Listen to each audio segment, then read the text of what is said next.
This video is sponsored by Bootcamp.com.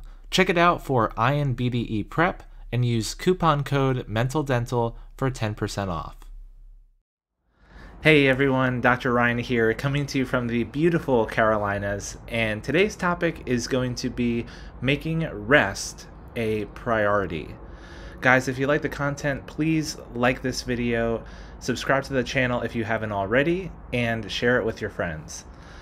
So, making rest a priority. I'm probably not telling you something you don't already know, right? We need rest, but it's easier said than done, right? You're probably watching this video thinking, I have too much to do. I can't afford to rest.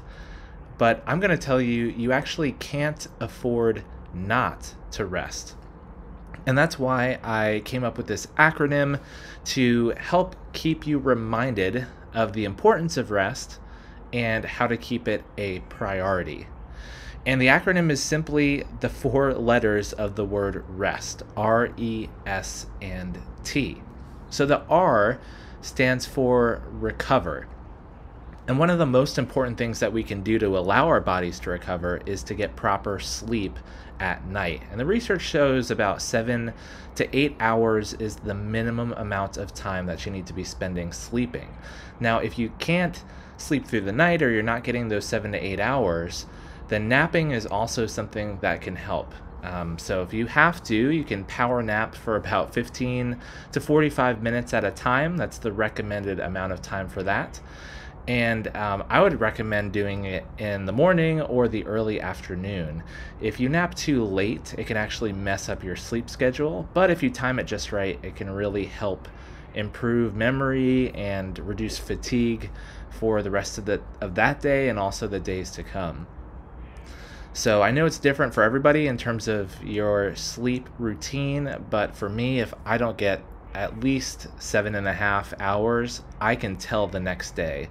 And usually when I mess that up, I'm laying down looking at Facebook and watching some videos late at night, and I could have been headed to bed a little bit earlier, and I regret it the next day usually. So trying to prioritize getting the proper amount of sleep can really help in the long term.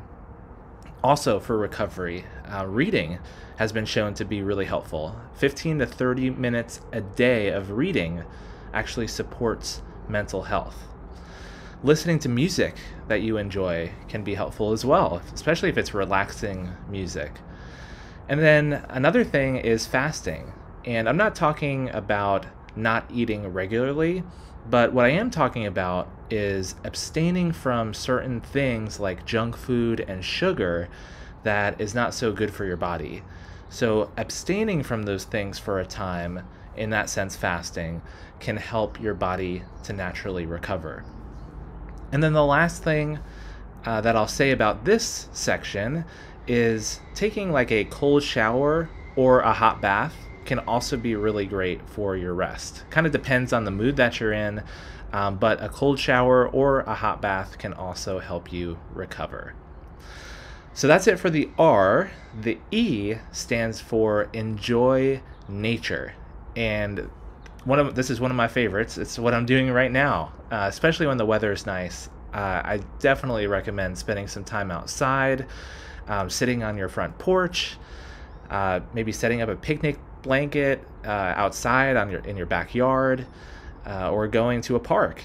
If you've ever tried studying outside when it's beautiful, it's actually one of the best ways that I have studied in the past, going to a local park, setting out a picnic blanket, and getting some flashcards. That is one of my favorite all-time study methods. Also, between studying, you can do some long walks or plan a retreat on the weekend, maybe to the mountains or a lake or the beach, and really plug into the beauty of nature. You could also watch the sunrise, watch the sunset, look up at the stars at night. There's so many things that you can do to enjoy nature, and that is one of the best ways to rest. The S stands for sit in silence. And so this is things like reflecting, thinking about some of the things that you've been through, how your day went, maybe writing, doing some either creative writing for a story that you've been thinking about, or journaling, kind of some feelings that you're experiencing. Again, kind of reflecting over the things that you've been through, processing certain emotions. Doing some journaling can really help your body find some rest, especially with regards to mental and emotional health. Also, spend time just being grateful for the things that you can be grateful for.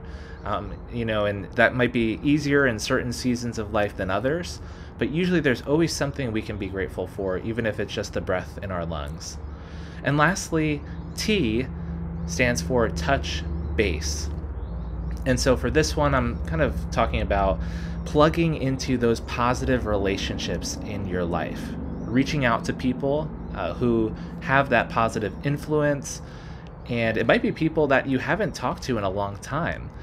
And I would definitely recommend, giving those people a phone call or FaceTime, or if it's possible, doing in-person meetups. That is definitely the best way to communicate with somebody. So really prioritizing reaching out to people who are a positive influence and that you can be a positive influence for as well.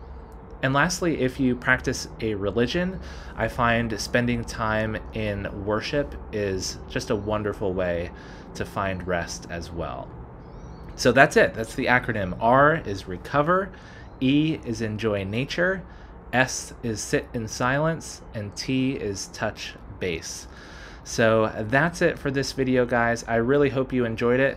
I loved doing it from the beautiful Carolinas. This is Dr. Ryan, and until next time, prioritize your rest, R, E, S, and T. I'll see you in the next video. That's it for this video. Thank you so much for watching. Please like this video if you enjoyed it, and subscribe to this channel for much more on dentistry. If you'd like to support me, please check out my Patreon page. And thank you to all of my patrons for their support. You can unlock access to my video slides to take notes on and practice questions for the board exams, so go check that out. The link is in the description. Thanks again for watching, everyone. I'll see you in the next video.